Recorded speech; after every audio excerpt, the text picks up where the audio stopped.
जय Shivray sir. जय शिवराय, जय शिवराय. बोला ना. Sir जसं की तुम्ही कालच्या रेकॉर्डिंगमध्ये सांगितलं होतं त्याचप्रमाणे आपल्याला काल 3 वाजता असा पाऊस पाहायला मिळाला, म्हणजे आमच्या हं. भागामध्ये नदी-नाल्याला पूर परिस्थिती निर्माण होईल असा पाऊस झाला. नक्कीच, नक्कीच. हो. आणि सर तुम्ही जो अंदाज दिला होता आपल्याला काल तो 100% सत्यात उतरलेला आहे. तर आता बऱ्याचशा शेतकऱ्यांच्या माध्यमातून आपल्याला आज म्हणजे आज हं, आहे 28 तारीख आणि 28 हं. तारखेला पाऊस कसा राहणार आणि कोणकोणत्या जिल्ह्यामध्ये राहणार, तर जिल्ह्यावाईज अंदाज द्यावा सर.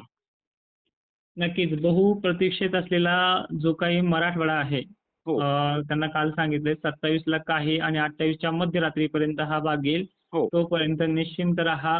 कारण की विदर्भामध्ये, खानदेशातही अनेक ठिकाणी पावसानं जे सोडलेले भाग होते ते सुद्धा घ्यायला सुरुवात केलेली आहे. हो, बरोबर. आणि हां, तर त्याचबरोबर आज अहिल्यानगर, छत्रपती संभाजीनगर, जालना सोडलेल्या भागांना पाऊस त्या रडारवरती आहे.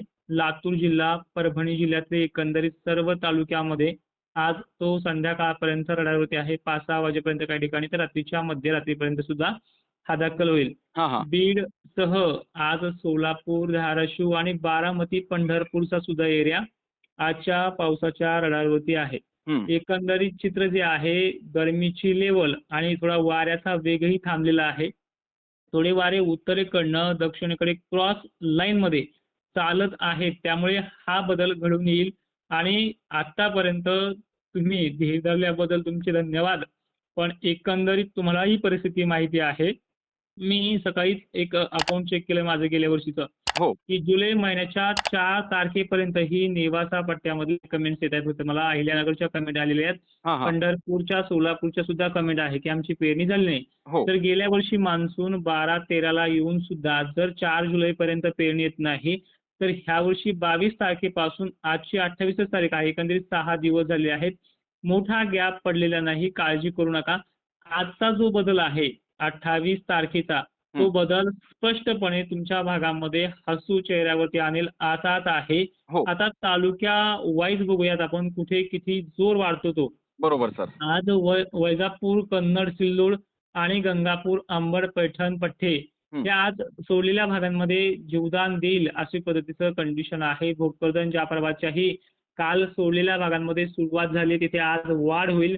अहिल्यानगरच्या सुद्धा जे काही आपण म्हणतोय राहुरी पट्टा, पाथर्डी पट्टा, नेवासा पट्टा हा भाग घेत तो सारोळा कासा, श्रीगोंदाकडे सुद्धा मजल मारणार आहे. हो. त्याचबरोबर त्याची जी काही मजल आहे, मादळ, मोही पट्टा, गडी जो परिसर आहे तो सुद्धा आहे. नारायणगड परिसर असेल, हा देखील भाग तो आज घेणार आहे. हो, बरोबर. बारामतीमध्ये सुद्धा एकंदरीत 100% ची व्याप्ती नाहीये, पण बऱ्यापैकी त्याची मजल आज आहे. आणि हे पहा, मी जे तालुके घेतोय याच्यामध्ये जर घेतलेल्या गावामधले जर अर्ध्याच्या वर गाव झाले असते आणि त्यात 1-2च गाव राहिले, ते अजून डिप्रेशनमध्ये जातात. पण हो. काळजी करू नका. याच्यामध्ये वाढ होणार आहे. 2 दिवस चांगली वाढ आहे. त्यामुळे काळजी करू नका. बरोबर. सोलापूरच्या सुद्धा आणखीन बऱ्याचशा भागांमध्ये काल अक्कलकोट वगैरे परिसरात चांगला पाणी झालाय. बरोबर भूम, सर. परांजपे, बार्शीमध्ये सुद्धा अनेक भागांमध्ये पाणी झालंय. पण मान्य करतो तिथे भाग सोडलेले आहेत. या सुद्धा भागांना कालच्या तुलनेमध्ये आज दुप्पट वाढ आहे. सांगलीमध्येही सुरुवात चांगली आहे. साताऱ्यामध्ये सुद्धा काही भागांना सुरुवात आहे.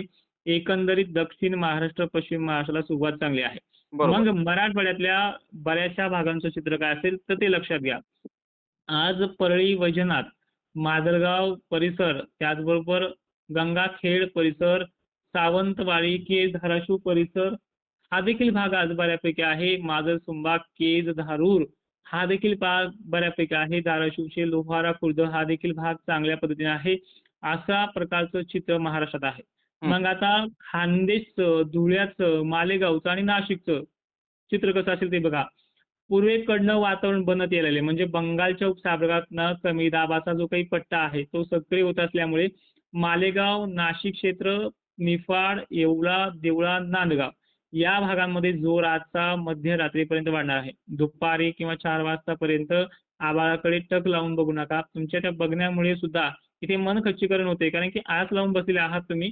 हे पहा, महाराष्ट्रामध्ये मान्सून तर बरसणार आहे. विदर्भातही अनेक ठिकाणी तो पेरणी करू देत नाही अशी परिस्थिती मला बरोबर. स्पष्टपणे मेसेजमध्ये येते. हो, पण ही बरोबर. परिस्थिती चांगली वाढणार आहे. छत्रपती संभाजीनगरचे एकंदरीत सोडलेले भाग आज कव्हर होतील अशी परिस्थिती आहे. आता बरोबर. पुणे परिसराचं जर बघायला गेलं तर आजही तिथे काल काही ठिकाणी झालं, आजही सुरुवात होणार आहे. हो. नागपूर, चंद्रपूर, गोंदिया तुमचे जे काही राहिलेले आहेत ते आज 4-5 वाजेपर्यंत कव्हर होतील. घनसावंगी, अंबड, पिंपळगाव, परतूर आणि जे काही परतूरच्या सेलुकी भागामधले जे काही पट्टे आहेत वॉटर वगैरे सोडलेले, हं, हं. त्यामध्ये काही गावांना रात्री पण घेतलंय, बऱ्यापैकी घेतलंय, पण ते हो. आज वाढणारी व्याप्ती आहे, त्यामुळे काळजी करू नका. बरोबर. विषय राहिला आहे नांदेड पट्ट्याचा. तुम्ही मान्य करताय की आज तुमच्याकडे वातावरण चेंज झालंय, कालही पडलाय. तर आज सोडलेल्या भागांना तो घेणार आहे आणि जवळपास 29 तारखेपर्यंत पहाटे हे भाग पूर्ण होतील.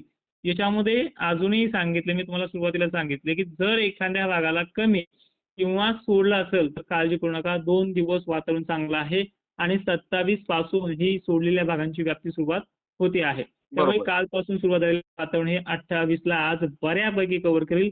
कमी जास्त जरी झाला तर काळजी करू नका. 29ला सुद्धा एकही भाग असा आहे की तो वंचित राहणार नाहीये. पेंडवता का होईना, त्याच्यापेक्षा चांदणभरी का होईना याची मजल आहे.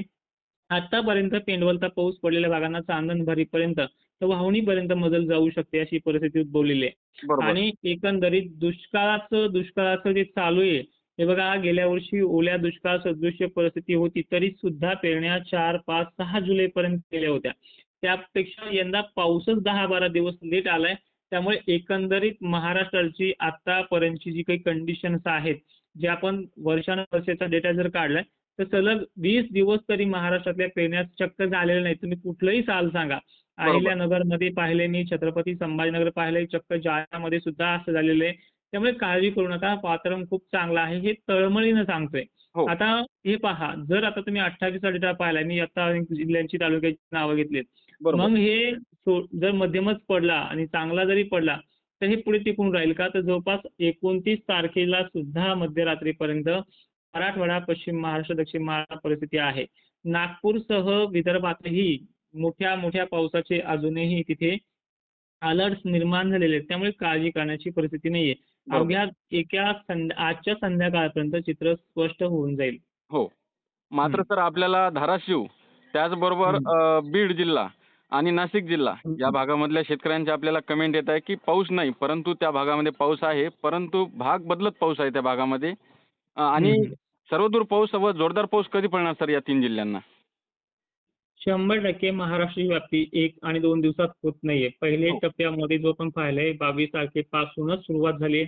24-25 पर्यंत अनेक ठिकाणी पेरण्या योग्य पाऊस पडलेला आहे. ते भाग खूप कमी असले तरी 40, 50, 45% आहेतच ते. मान्य बरोबर. करावं लागतील. हो. आणि आज कालच्या 26 आणि 27 सुद्धा बऱ्याच भागांमध्ये मजल मारले. ज्या बरोबर. भागामध्ये धारा उतरत नव्हत्या, त्या भागांमध्ये ती सुरुवात देखील झालेली आहे. हो. आज पाऊस घेण्याची व्याप्ती मोठी आहे. आजच्यापेक्षा उद्याही मोठी आहे. हो. मला एक फक्त म्हणायचंय, वाहुनी पाऊस झाल्याशिवाय, मोठा पाऊस झाल्याशिवाय पेरणीचा सल्ला मी आतापर्यंत कुणाला दिलाच नाही आणि नाही, देणारही बरोबर. नाहीये. हो. कारण की विषय असा येतोय, काही बऱ्याच लोकांनी धुरळ पेरण्या केल्यात. न सांगितल्यानं सुद्धा बरोबर. मनचा कारभारपणा बऱ्याच लोकांनी केलाय. कारण की पेरणीची ही रिस्क शेतकऱ्यांनी घ्यायला नाही पाहिजे. नाही, बरोबर. आणि विषय असा आहे की तुम्ही लावल्यामुळे तो सामान्य शेतकरी सुद्धा गडबड करतो. त्यामुळे आपल्याकडे जर जास्त बियाणं असेल किंवा जास्त पेमेंट जरी असेल, तरी नुकसान पचवण्याची ताकद असते. पण तुमचं पाहून तो सामान्य शेतकरी स्वतःमध्ये बियाणं खरेदी करून पेरणी करतो. तो लुबाडला गेला पाहिजे नाहीये आणि त्याचं नुकसान झालं नाही पाहिजे. त्यामुळे गडबडघाई करू नका. येणाऱ्या काळामध्ये सगळ्याच्या सर्व पेरण्या होणार आहेत. हो. मोठा एवढा काही 15 ते 20 दिवस पाऊस लांबलेला नाहीये. पाऊस सुरुवात होऊन फक्त 6 दिवस झाले. ती परिस्थिती शक्यतो चांगली सुधारणार आहे आणि आज संध्याकाळी चित्र स्पष्ट होऊन जाईल. बरोबर. नक्कीच सर, तुम्ही शेतकऱ्यांना एक महत्त्वपूर्ण आणि डिटेलमध्ये माहिती दिल्याबद्दल धन्यवाद सर. नक्कीच.